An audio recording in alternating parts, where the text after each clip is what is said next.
Mimi sio Mtanzania na mimi sio Mkongo. Na maana mimi sijaona kitambulisho chochote kile cha kusema kwamba mimi nikienda naweza nikagombana na Mkongo nikamwambia Mkongo kitambulisho changu hichi hapa cha Ukongo. Akipo. Mtanzania na mwenyewe sina kitambulisho cha kugombana na Mtanzania kwamba kitambulisho changu hichi hapa cha kugombana na Mtanzania kwamba mimi ni Mtanzania akipo. Mimi kwa historia siwezi kuwa na historia kwa sababu tena mimi sijabahatika kukaa na wazazi wangu. Baba huyu alikuwa ni mtu ambaye anataka sana kupambana. Kwa baba yeye alivyofika tu kambini, alivyokimbilia ukimbizini. Alitoka nchi gani hapo? Alitoka Kongo. Nilipoona baba amerudi, akaacha ameniacha kwa baba mdogo, akaondoka. Na baada mimi sasa kuile kujitafuta nikawa na uwezo kidogo, nikaanza kusema kama nimtafute mamangu. Unajua nyinyi wa Tanzania mna ukarimu sana. Kwa watu ambao wanachaguliwa na uongozi kwenda kutulea mle ndani wanajua kutulea sana. Kumekuwa na connection kubwa sana kati ya watu ambao wanaishi pale kambini kwenye hifadhi, mnavyoishi mle ndani, na watu kutoka nje ya Afrika kwenda Canada, kwenda USA, kwenda nini. Urahisi uko vipi? Na hizo chance huwa zinakujaga vipi pale kambini? Hiyo ni bahati. Na ni bahati ambayo tulipewa Wakongomani kwa sababu Warundi bado hawajaanza kwenda. Waliendaga zamani sana Warundi. Kwa hiyo ni bahati ambayo Wakongomani tumepewa tu, ni vitu kama wanasema kama ndo tunaenda nchi ya tatu. Kwa hiyo sasa hivi tunaita Nyago wewe ni Diamond wa Wabembe, Wabembe ya Diamond wa Wabembe. Lakini tutapambana, tutafika sehemu nyingine ambao kwamba watu wataacha kutuita Diamond, watatuita kwenye jina letu na sisi. Siku zote unapofanya jambo zuri basi kuna watu watakuona, na jambo zuri huwa halihitaji sana mbwembo, linahitaji tu ujitume, ufanye kwa nafasi yako, alafu watu wenyewe nakichagua. Anaitwa Nyago all the way kutokea Kigoma. Sijui kama mwenyewe anakuwa tayari zaidi nikimuita anaiwakilisha Kigoma au nikuite ni mwakilishi wapi? Bembe? Mwakilishi wa Kigoma ni vizuri, mwakilishi wa Wabembe ni vizuri kwa sababu Wabembe wengi wako Kigoma. Tofauti na wakimbizi. Kuna Wabembe ambao wanaishi Kigoma ambao ni wa Tanzania. Kwa hiyo unawakilisha Wabembe wote. Yaani ukiwa tu Mbembe mimi nawakilisha Wabembe wote. Na Kigoma nzima kwa ujumla. Sababu mimi ni mkaaji wa Kigoma, nimezaliwa Kigoma, maisha yangu yote ni Kigoma. Kwa hiyo wewe Nyago ni msanii wa Kigoma. Wa Kigoma. Na mimi mara ya kwanza nilikuwa nawaza kwamba labda Nyago ni mtu ambaye ametokea nchi jirani, yuko pale kwa ajili ya kuhifadhi. Pale mimi sijatokea nchi jirani. Mimi nimezaliwa Nyarugusu, Kigoma. Kwa hiyo ni Mtanzania. Mimi sio Mtanzania na mimi sio Mkongo. Na maana mimi sijaona kitambulisho chochote kile cha kusema kwamba mimi nikienda naweza nikagombana na Mkongo nikamwambia Mkongo kitambulisho changu hichi hapa cha Ukongo. Akipo. Mtanzania na mwenyewe sina kitambulisho cha kugombana na Mtanzania kwamba kitambulisho changu hichi hapa cha kugombana na Mtanzania kwamba mimi ni Mtanzania akipo. Na maana mimi niko kote. Ina maana mimi sina sehemu. Kwa maisha ina maana mimi ni mkimbizi tu. Yaani uniite tu mkimbizi kwa sababu kwa umezaliwa kambini. Nimezaliwa kambini, nimekulia kambini. Na maana maisha yangu yote yako kambini. Na maana mimi ukiniuliza lolote kuhusu Kongo sijui sana. Ila Tanzania ni kidogo kwa sababu nimeishi Tanzania. To face mic kidogo tukiongea hapa. Nisogee kidogo. To face mic. Sawa, hongera sana mzee kwa sababu kwa mazingira ambayo unasema unaishi na kila kitu, lakini bado umeweza kupambania ndoto zako za muziki. Zinaonekana kuna watu hapo Dar es Salaam hapa au hapo mjini hapa, lakini umeshindwa kufikia hiyo achievement ambayo wewe umeipata. Nataka nifahamu courage ya kufanya haya ambayo unayafanya sasa hivi uliipata wapi? Kinachonifanya nifanye hivi ni kwanza ni kipaji ambacho Mungu amenipa. Kwa sababu mimi naweza nikafanya kitu kama content yoyote ambayo naweza kusema ngoja nitengeze kitu fulani nione kama kitavutia watu. Kiuaga vinavutia watu wengi. Kwa kikubwa mimi nilipogundua mimi hicho kitu nikaanza kujipa ule ujasiri wa kufanya lolote lile. Kikubwa tu ni kitu ambacho Mungu amenijalia. Wakati wasanii wenzako wanawaza wakiwa kwenye magari makali, wakiwa kwenye nyumba kali ndio wanaweza kujisnap na nini, wewe ukatumia ardhi yako ile ambayo pale umetokea, vitu ambavyo vinakuzunguka wewe kama kuvitumia kuvivaa kama mwanamuziki. Sometimes naona comment za watu kwamba na wewe uende ukikaa huko hauwezi ukatoboa na nini. Kuna namna fulani washikaji walikuwa ukatishi tamaa kwamba wewe mzee watu wanajibrand kwenye ndinga kali, unatuonesha upo kwenye kidongo chekundu. Wengi hata ndugu zangu ambao niko nao mle ndani walikuwa natoka wanakuja huku. Wengine wananitambia, wengine wananiletea video na wasanii wakubwa. Vilikuwa vinaniuma, lakini nasema tu no. Ipo siku mimi nitaonekana kwenye hii ardhi yangu. Na maana kikubwa mimi sichukui ukimbizi kama ile ndo tusi kwangu. Mimi nachukua ukimbizi kama kujivunia. Na maana mimi najivunia kwa mkimbizi. Najivunia, sitaki mamangu au babangu wajione kwamba alichagua sehemu mbaya sana kukimbia vita. Nataka tu wajisi kwamba tulikimbia vita na mtoto wetu anatupambania. Hilo tu basi. Kwa hiyo sasa hivi tunaita Nyago wewe ni Diamond wa Wabembe, Wabembe ya Diamond wa Wabembe.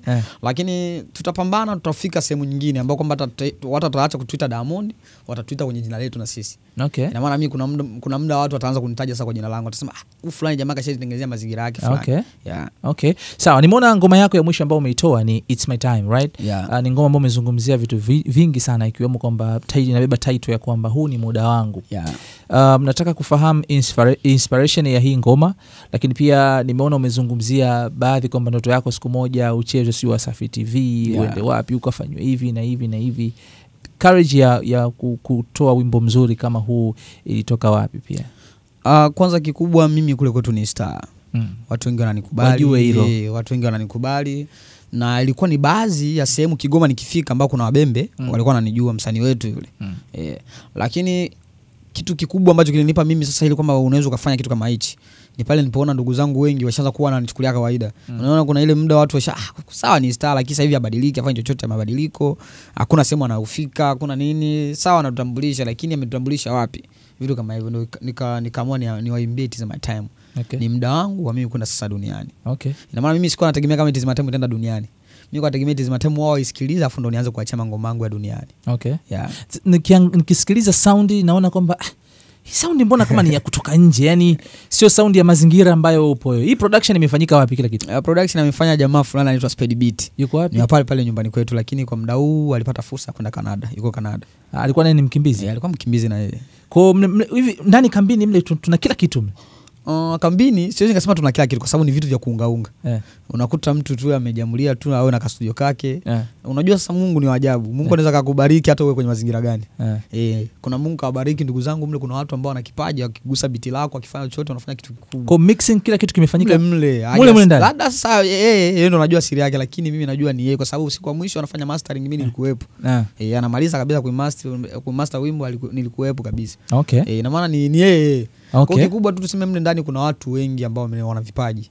Okay. Watu wakiangalia ile kambi kwa jicho lingine wanaweza kupata watu wengi wa kusaidia sana taifa hili. Okay. Yeah. Sawa, tumezungumzia upande wa career yako. Natamani sana kufahamu kuhusiana na maisha yako, Nyago. Maisha yangu mimi. Umezaliwa Tanzania. Yeah. Nataka kufahamu wazazi walitokea wapi? Nini kiliwatoa wazazi? Kwa historia wewe ambao umesikia kutoka kwa wazazi. Mimi kwa historia siwezi kuwa na historia kwa sababu tena mimi sijabahatika kukaa na wazazi wangu. Mimi nimelelewa na babangu mdogo. Ilitokeaje hii? Ina maana wazazi wangu baba huyu alikuwa ni mtu ambaye anataka sana kupambana. Okay. Kwa baba yeye alivyofika tu kambini, alivyokimbilia ukimbizini. Alitoka nchi gani hapo? Alitoka Kongo. Kongo, okay. Sehemu ambao kunaitwa Fizi ni Ubembe. Bembeni huko. Kwa alivyokimbia yeye kama nilivyoambiwa kipindi niko mdogo na babangu mdogo. Walivyokimbia wao baba alifika tena Tanzania. Tena akawa tena anatamani kurudi. Kwa baba tena akarudi akaanza tena kwenda kupambana. Mama naye alivyomwona baba amerudi, akaacha ameniacha kwa baba mdogo, akaondoka. Okay. Baba kwa mdogo naye alikuwa kambini. Alikuwa kambini. Sasa babangu mdogo sasa ndo akanilea, ndo mpaka nimekuwa muda huu. Okay. Kwa hiyo unataka kuniambia mpaka sasa hivi wewe hauna mawasiliano yote na babako? Baba na mama wote na mawasiliano nao. Okay. Baadaye nimekuja kutoka. Sasa hivi sasa mama ndo niko naishi naye sasa kambini. Okay. Walirudi baada ya mimi sasa kuile kujitafuta nikawa na uwezo kidogo nikaanza kusema kama nimtafute mamangu. Na watu walikuwa wananiambia mama yako sehemu fulani anahangaika vitu kama hivyo. Kwa hiyo nikapata ule ujasiri wa kumtafuta mamangu. Lakini tu kwamba niseme mimi wazazi wangu walikimbia hivi kama walivyoniadisi, siwezi nikajua. Kwa sababu ni vitu ambavyo mimi sijakimbia vita, wao ndio walikimbia vita, afu tena wao ndio wanajua. Na maana wao ndio wakimbizi, kama mtapata nafasi ya kwenda kuwauliza mnaweza kuwauliza kwa sababu wao ndio wakimbizi. Ila mimi nimezaliwa kambini Nyarugusu, mimi na kambini Nyarugusu. Kitaka kuniuliza niulize kambini Nyarugusu kitaka kupita njia hii, mimi sehemu yote na kupeleka mzee wangu. Okay. Yeah. Maisha ya kambini sehemu kama ile yako vipi? Ni mazuri, mbona ni sehemu nzuri sana. Unajua mwingine anaweza akapata picha ukimwambia tunaishi kwenye kambi ya wakimbizi akasema kama una mazingira fulani ambayo yako hivi na hivi na hivi, lifestyle ya ndani iko vipi? Maisha ya kawaida. Tunaelewa vizuri maisha ya kawaida sana. Ni watu ambao yani unajua nyinyi wa Tanzania mna ukarimu sana. Kwa watu ambao wanachaguliwa na uongozi kwenda kutulea mle ndani wanajua kutulea sana. Kwa hiyo tuwape sifa zao kwa sababu mimi mwenyewe unaniona nina afya nzuri, yani mwenyewe niko vizuri, uhuru wa kutosha, vitu kama hivyo. Kwa hiyo kikubwa niseme tu Tanzania ni mchi moja ambao kwamba imewafanya wabembe ambao wamekimbilia mle Warundi wa wapi kwa sababu mna kabila nyingi mle. Wote wanajivunia kwa sababu watu wako na uhuru, mnaishi, mnafanya maisha yenu, vitu kama hivyo. Kwa hiyo siwezi nikaweza kuizungumzia kwa ubaya kwa sababu sijaona ubaya wake. Okay. Yeah. Sawa, nataka nifahamu pia mle ndani jinsi ambavyo mnaishi. shughuli zenu za kijamii mnazifanya kwamba wewe ni msanii utafanya zako unachagua mwenyewe, na kuna kazi pia ambazo ukazifanya ukapata chochote kitu ukapata hela. Lakini sisi ni watu ambao tunasaidiwa.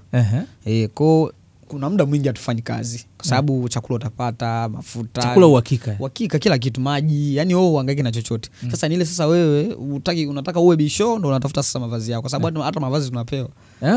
Kweli. Okay. Kwa sasa ukitaka mimi niwe bishoni sio navaa vitu vya kufanana na watu wengine, unajipambania mwenyewe, lakini kila kitu tunapewa. Wewe unafanya vishughuli vidogo. Ukitaka hata unaweka kigenge chako cha nyanya, vitu kama hivyo. Okay.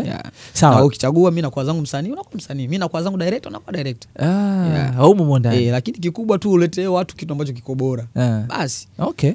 Niliona kuna baadhi ya watu wanasema kwamba Nyago anafanya shughuli zake Kigoma na nini, hawezi kutoka kwa sababu pengine kuna mazingira ili utoke, documents zinakuwa ziwe nyingi sana. Mimi si mkimbizi. Wazazi wangu washaniandikia chapa mkimbizi. Ina maana labda wazazi wangu wangenizaa sehemu nyingine tofauti na ukimbizini, ningekuwa na uhuru, lakini washanizaa mimi ni mkimbizi. Ina maana mimi wazazi wangu walivyonizaa na mimi nikaandikiwa mimi ni mkimbizi. Kwa sababu wazazi wangu ni wakimbizi. Okay. Kwa hiyo pale lazima nikitaka kutoka mle ndani, kuna vitu vingi vya kufanya, kwa sababu hapo siku na nchi mbili zinatakiwa zifanye saini. Unakuta rais wa huku na huku, vitu kama hivyo. Okay. Kwa sababu ile ni kuruhusu, kwa sababu ile ndio utakuta rais wa Kongo ndo anachukua, bado si ni wananchi wake, kwa sababu bado ni wananchi wake. Huko na kwenyewe hivyo. Okay. Unaona, kwa mpaka wote wakubaliane hivi na hivi. Kwa hiyo pengine inawezekana ikawa ni sababu ambayo inakufanya bado tusimuone, sio sababu tusimuone Nyago anatembea sehemu mbalimbali kwenda kufanya hivi, kwa sababu ya documentation kidogo. Sio sababu kubwa, kwa sababu wengi wanasafiri. Nimekwambia Tanzania ni wakarimu sana. Sehemu nyingine ambao kunaelewa wakimbizi hawako na uhuru kama sisi. Na walelewi vizuri kama sisi. Okay. Sisi wengi wetu kuna wengine hapa mpaka wanaishi hapa, wengine wanaenda wakarudi. Unajua mle ukitaka kufanya chochote, ukitaka kama unaumwa, kama unataka kwenda kutibiwa sehemu nzuri, wanakuandikia. Bahati nzuri na hata matibabu wanakuandikia wenyewe, wanakupeleka na kutibu, unarudi hivi na hivyo. Kwa hiyo kule yani wewe ufuate tu mikakati ya mle ndani, nimesema hivi na hivi basi. Okay. Lakini kusema tu kwamba mimi ndio sababu yangu, sio sababu yangu. Mimi natagaga wale watu wa mle wajitoe unyonge.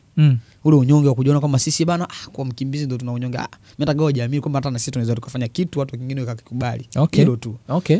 Sawa, kumekuwa na connection kubwa sana kati ya watu ambao wanaishi pale kambini kwenye hifadhi, mnavyoishi ndani, na watu kutoka nje ya Afrika kwenda Canada, kwenda USA, kwenda nini.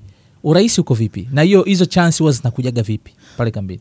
Hiyo ni bahati. Na ni bahati ambayo tulipewa Wakongomani, kwa sababu Warundi bado hawajaanza kwenda. Waliendaga zamani sana Warundi.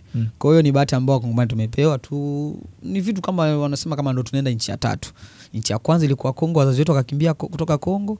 Cha pili wakaja Tanzania, nchi ya tatu ndo Marekani. Okay. Kwa hiyo kama ni bahati. Kwa hiyo wale watu ndugu zetu wanaoenda ndo wanakuwa kama wametupa connection sisi. Kwa hiyo ukienda Marekani unakuwa kama naona ndugu zangu wako kule, ngoja niwasaidie, vitu kama hivyo. Kwa hiyo kuna watu ambao wapo Marekani ni ndugu zetu. Sio kwamba kuna watu wengine labda pengine wazungu wanakuja pale kuchukua, na ni ndugu zetu. Na inaruhusiwa kama unasema document kwamba ukija pale unachukuliwa na unaenda kule kama. Sio document, kwa sababu ni mchakato ambao uko kule. Ni mchakato tu, unaanza RCC, unafanya hichi, wanakusaini hivi na hivi, vitu kama hivyo. Okay. Unapata fursa unaenda. Hii ni mara yako ngapi kuja Dar es Salaam? Dar es Salaam nilikuwa nakuja, lakini sasa hivi nina kama miaka 4 au 3 si Dar es Salaam. Okay. Sasa hivi naamini katika una miaka 3-4 ujeja Dar es Salaam. Ila sasa hivi umekuja Dar es Salaam ukiwa na picha nyingine. Ukiwa Nyago kama superstar. Mapokezi yako vipi wewe unavyoona kwa wasanii wenzako sasa unakutana nao ma studio na nini? Dar es Salaam hapa iko vipi? Yaani hao wasanii wa huku wangekuwa na upendo, au na sisi kule kwetu tungekuwa na upendo kama huu, tungekuwa tushaendelea kule kwetu. Lakini wa kule kwetu hawana upendo kama wa huku. Wa huku mtu akipata nafasi na wenyewe wanamkaribisha kwenye nafasi. Ndio ulivyoona, kwa sababu wengi wananiambia mdogo wetu pambana, vitu kama hivyo, wanaishauri watu wengi kabisa. Kwa hiyo mimi niseme kwamba mimi kwanza nimeingia kwenye mikono mizuri, kwa sababu watu ambao wote wamenishika mkono kama Fazamadi ni mtu ambaye ananisaidia, Big Chino, yani unakuta mbona watu wana upendo sana. Unakuta mtu anavyokuaga, unavyomuona wewe kwenye TV na alivyo, vitu vile tofauti, kwa sababu anakusupport. Unajikuta mbona kama ananipa uhuru, kwa sababu mimi Big Chino tunacheka naye mpaka utadhani kwamba mpaka kuna watu wengine wananiambia mimi namfanana, vitu kama hivyo. Opportunity kukutana na Madi ulipata wapi? Alinipostigi Instagram. Alivyoniposti ndo nikaenda nika comment, nikamshukuru, vitu kama hivyo. Nikamwambia Fadha, mimi najipanga nije Dar es Salaam Akaniambia mdogo wangu njoo mimi nitakupokea. Yeah. Kwa sasa hivi everything is about Madi. Yeah. Okay. Umeshapata fursa pengine ya kufanya collab na wasanii ambao wapo kwenye mainstream kwa sasa? Yeah, na collab na Big Chino na nafikiri kwamba hivi karibuni itatoka. Okay. Yeah. Kuna mtu ambaye naonaga unakuaga naye sana mrembo fulani hivi. Hivi yule ni mama yetu mdogo? Yule ni msanii wangu, ni mtu wangu ambaye namkubali. Ni msanii wako? Msanii wangu, yeah. Kwa hiyo pia una lebo au ina lebo? Mbona kama vile mazingira ambayo kama vile mamdogo vile? Ni mtu wangu tena. Ni mpenzi wako? Mpenzi wangu tena yani. Okay. Yeah. Ugumu uko vipi kufanya kazi na Bebe? Ugumu ni pale anaponichukulia, kuna muda ananichukulia tu si mtu wangu, kwani mimi atanifanya nini? Unakuta wakati mimi namuelekeza vitu vya kazi, yeye analeta masiara na vitu kama hivyo. Ndio ugumu. Lakini mambo mengine anapambana, anajituma, nafikiri na yeye anapenda anachokifanya. Simu za watoto wa mjini hazijaita? DM za watoto wa mjini. Mimi hata waniite, sasa mimi wananijua. Mimi nashukuru Mungu kwa sababu watoto ambao wamenijua kwa muda huu, watu wananijua niko na Zoo. Nyago songa hivyo Nyago. Tunafahamu sio watoto wa kiume Nyago. Siwezi nikakudanganya kaka. Sio watoto wa kiume. Kwa hiyo you don't cheat? Hamna. Mimi nikiwa na mtu kwenye mahusiano kumchiti sidhani. Kwa sababu mimi kwanza namheshimu. Unajua kuna muda ule ukimchiti mtu wewe ni star na yeye ni star. Kwa sababu kule kwetu na yeye ni star. Sasa ukija kumchiti kwa mtu ambaye yeye alikuwa afikiria na kuna kama huyu kabisa anakuja kuniaibisha na huyu. Vitu kama hivyo. Kwa ndio vitu ambavyo mimi naviogopa. Okay. Yeah. Sawa, niona pia ulifanya una ukaribu pia na H Baba, right? Yeah, kakaangu sana.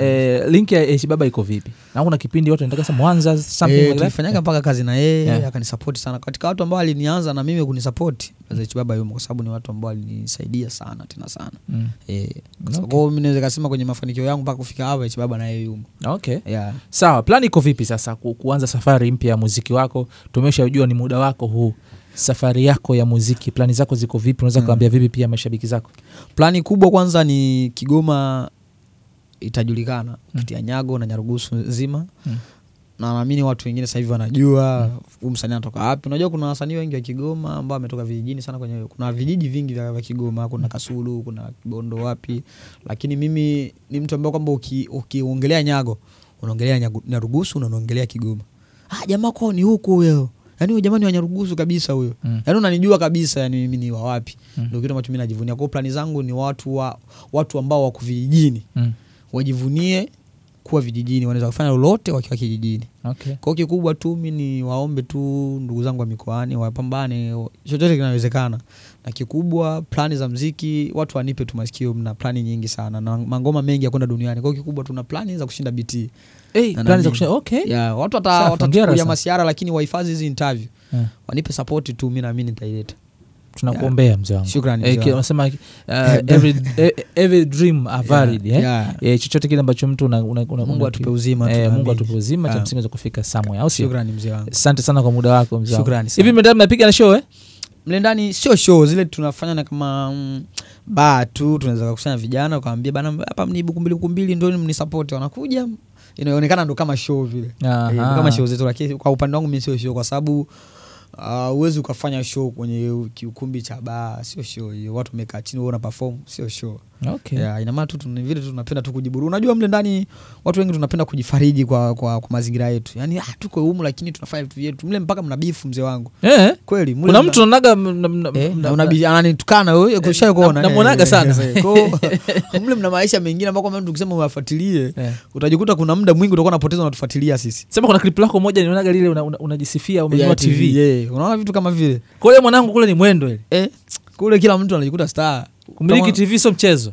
Kumiliki TV watu wamemiliki, lakini sasa kumiliki kama ya Nyago ndo tatizo. Kwa mimi nikimiliki kitu changu mimi nakiweka kama kikubwa sana. Hata kama unacho lakini utaanza kuona mbona kama jamaa cha kwake ana kibrand sana kuliko cha kwangu. Kuna watu walikutana wamenunua bodaboda lakini mimi bodaboda yangu ni vibrand kuliko vya kwao.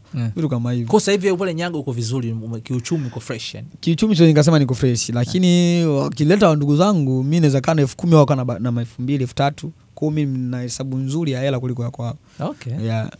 Bwana asante sana kwa muda wako Nyago. Shukrani. Haina noma kaka. Bwana nilikuwa na Nyago all the way kutoka Kigoma. Yes, tumeweza kuzungumza naye mambo matatu hapa kupitia East ya Ricky Media. Mimi naitwa Ricky, behind the camera mama NKB Pixel. Tuko na nguvu za kutosha na Silent Ocean, Simba wa Bahari, bila kusahau Jesus Sound ambao wanafanya sisi tungare hapa this time around. Bye bye.